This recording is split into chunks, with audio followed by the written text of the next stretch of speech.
On day 15, we'll go through Chapter 5, the notion of supporter, helpfulness, and what makes a resource. Chapter 5 is the continuation of Chapter 4, your first anchor. And in Chapter 5, you want to introduce a sense of angst again. You're preparing Chapter 6. So if in Chapter 6, a crisis should occur, in Chapter 5, you will want to prepare this crisis.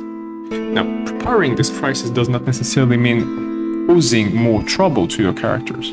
It can be, but you can also prepare the crisis by giving your character or your character team more resources, more support.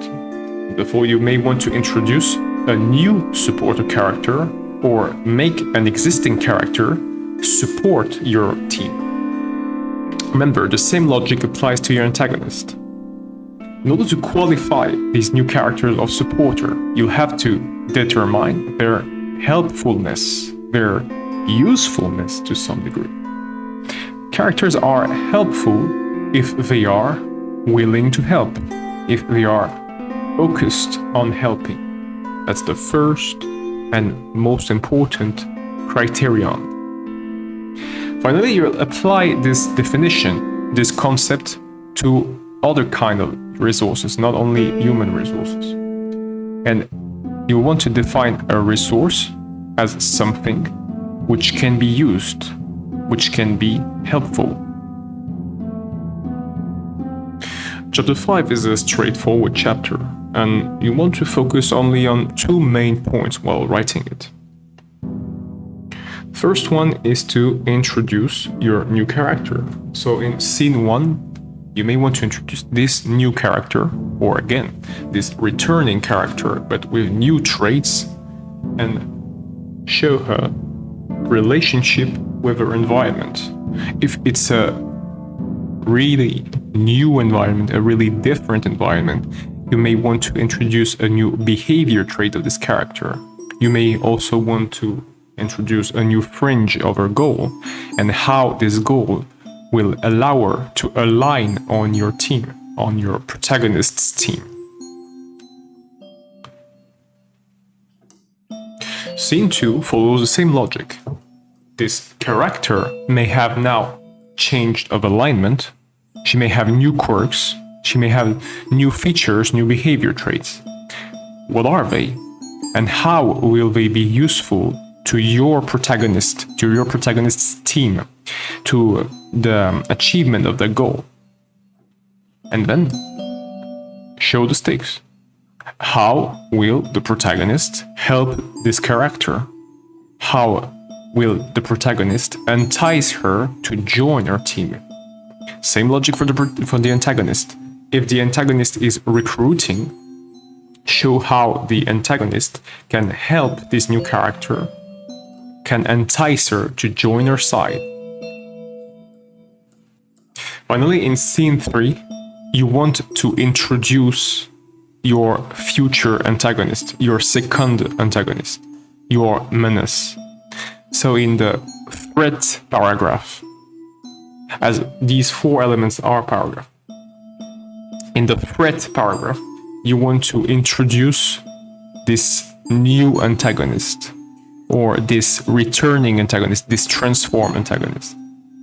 And in the resolution, you want to show how the new character, how the support character has begun to attach herself, or has decided to definitely attach herself to your protagonist. Again, same logic for the antagonist. This new character, this new supporter, will now attach herself to the antagonist. How will we define this new character, this new supporter? Well, a supporter character is created just like any other character. She has origins, so she has needs and wants. Again, this is the most important balance, the balance between the character's needs and the character's wants, and her ability to determine with accuracy what are her needs and what are her wants. The awareness of a character will evolve through the story. the ability of a character to be self-aware should increase through the story, but it may evolve in a different manner. So think about this character's origins, her peers, and where she's born. A character which is focused on helping others. Her first goal should be to help others. Okay, that's the simplest manner to present it. But now, how does she intend to help others? No, she may be a teacher, for example. She can be a medical professional. She can be a legal or administrative advisor. No, there are many ways that one may consider that one would help others. Is your character a cook? Is your character an engineer? Is your character a craftsman of any kind? Is she designing products? Is she building products, objects, tools in order to help others? How are these tools intended to help others? So remember, quirks, the symbols that define her. So if she's an artisan, for example, she will build objects. These objects should represent her. They are her quirks. Interest, in what is she interested? Maybe anything from her profession to her leisure to her to experiments that she's trying to go through. And her wishes. Return to the wants and needs balance often to revise her quirks and her interests, her wishes. A supporter character, much like the antagonist, is aligned on another character. Here, this character will be aligned on a main character, because a supporter may support either an antagonist or a protagonist. So a support character will be aligned onto the main character she has chosen to follow. It may be considered one of her flaws, one of her lack of motivation. If this character is only aligned on the main character, how can she exist in herself as an individual? Now, you'll realize quite fast that the supporter characters that works the best are the characters with lots of desirable strengths. These characters, contrary to the antagonist, have a lot of the strengths which are considered highly desirable. This character, you want to have them on your side because they will help you. So they'll have weaknesses, since their strengths will contain weaknesses. For example, a support character which is highly encouraging, highly supportive, highly, maybe trying to change the main character. She might be single-minded. If she's relentless in her way to support you, this character may have some form of psychorigidity. She really wants to help you, and she thinks she knows how to help you. Now, most of the time, you want to display a character which is also proficient, so she will know how to help others. But as she knows how to help others, as she is knowledgeable, as she is capable of displaying a large amount of information, large amount of argument, an incredible consistency in her thinking, you may just present her as this character which is pushing her opinion of another. So she might be extremely helpful, she might be extremely knowledgeable, but this knowledge may be why she's pushy, why she's authoritative. This was the inner part of the character, and now we're going through the outer part of your support character. Remark how this schema is different from the outer part of the protagonist and the antagonist. There's one reason for that. The supporter character is far more open on the outside than the protagonist and the antagonist. The protagonist and the antagonist follow their ideal, so they're more closed. They're more focused on their ideal, on their goal, so they're more closed on new ideas. Whereas the supporter, a support protagonist, oftentimes will be more open on the world, will be more enticed to test new ideas, to try new ideas. Which is why some roles, just like supplier, builder, guide, enticer, or soul, may be more appropriate, and we'll have the full list of roles later. But just for now, a builder, a supporter, an enticer, a guide, and a soul might be more appropriate as roles for a support character. You want to establish as early as you can, not necessarily chapter 1, but as early as you can, you want to establish the relationships between your support character and the other characters. First, establish a relationship with the protagonist, on whichever side she is. If she's supporting the protagonist, establish a relationship with the protagonist earlier. If she's on the side of the antagonist, still, establish a relationship with the protagonist, because you have to establish why she did not align with the protagonist and why she chose the antagonist's side. Establish a relationship with other supporters, because from supporter to supporter, you're on potentially different side. And so the affinity part and the alignment part will be prevalent here. There will be core to the choose, to how the character will choose a group. Establish as soon as possible the relationship with the antagonist. Again, that's the mirror of the protagonist. So you have to know why your supporter is supporting an antagonist, a protagonist, why she may be inclined to have some sympathy for both of them. That's the affinity part. The affinity part is the more individual part. So your character, your supporter character, may have some form of sympathy for both the protagonist and the antagonist. But she has chosen to join one of her rank because the alignment of these two characters are opposed, their goals are opposed, or the execution of their goals are opposed. Finally, you want to trace the relationship between your supporter character and each environment she's been through. First, where she's born, of course, then the places that were landmarks for milestones in her life, and finally, the places where she had to attach herself. She wanted to attach herself to this new environment, but she could not. And insist on the could not, why she can't, why she had to move from these places. So for each of these places, try to present at least one organization and the atmosphere of the environment.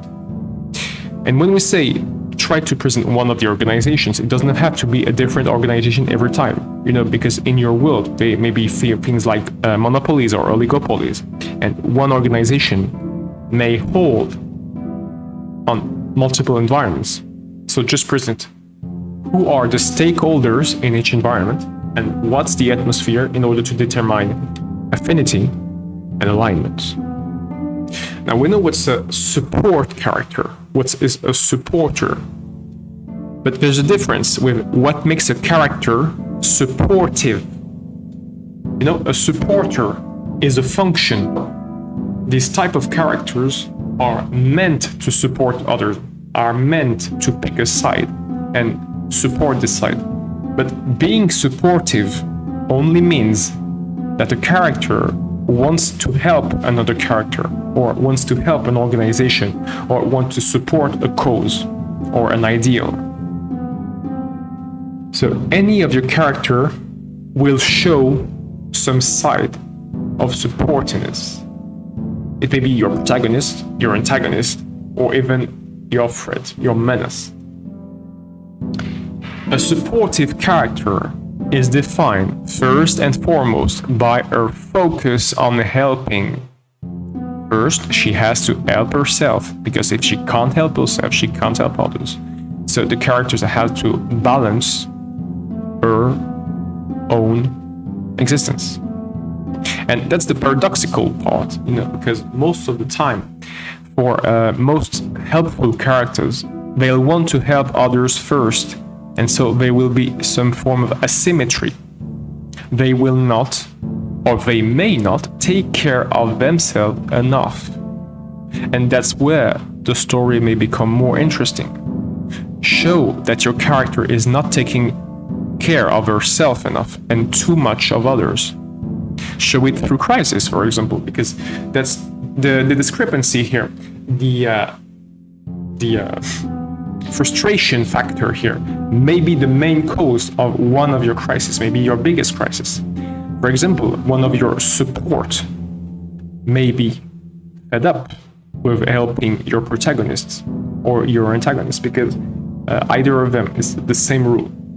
They're not really focused on that goal, whereas the supporter, your supporter here, may want to reach that goal even more than the main character, and that frustrates her, and then she becomes the main character herself, either protagonist or antagonist. And you have a shift of focus on which perspective you should follow. You know, your supportive character, your secondary character, becomes the main, and there the story changes. So that's the first part. Focus on helping. First yourself, then others.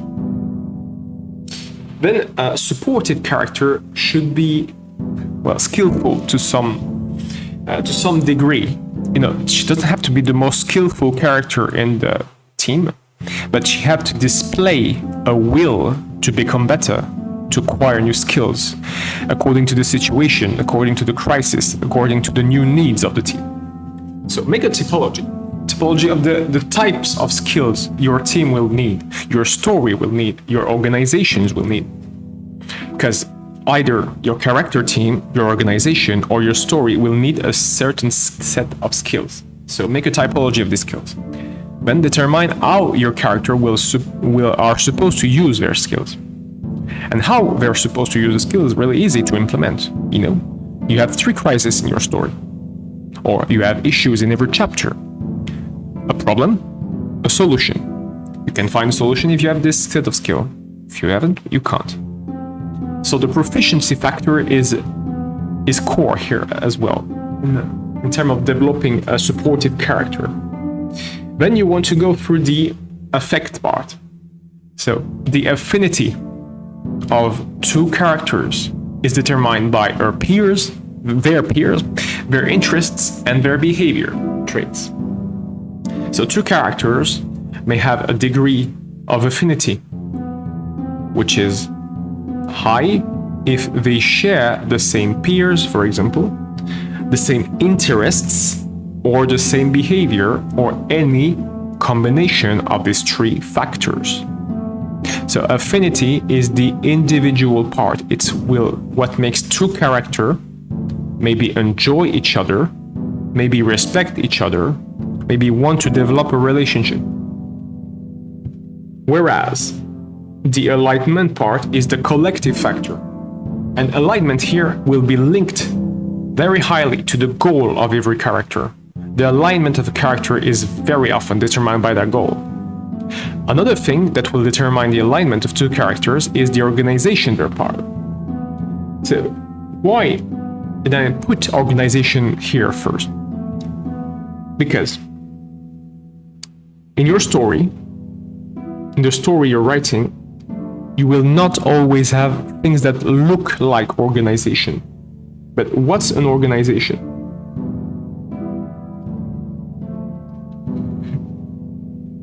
Every group,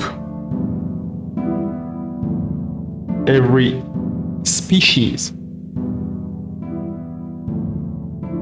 every formation which has a symbol, you know, that's your real, that's the penultimate thing here to remember. The symbol makes the organization. The symbol is for organizations and group the equivalent of the name for individual characters, and most often the symbol will determine the goal of the organization. So as soon as a group as a symbol, even if the symbol is tenuous to see, but try to make it as clear as you can. Not always easy in your first draft or in your first project. as soon as a group, as a symbol, they have a thing to gather around. They created a sense of familiarity, a sense of belonging, a sense of attachment. And they can turn this symbol into a goal. And most of the time, the goal will be a manifestation of an ideal. And this ideal will be represented by a symbol.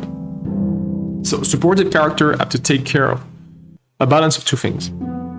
Balance of affinity, individual perspective, and balance of alignment, collective perspective. So focus and help, acquire skills, and then think in terms of affinity and alignment to create supportive characters.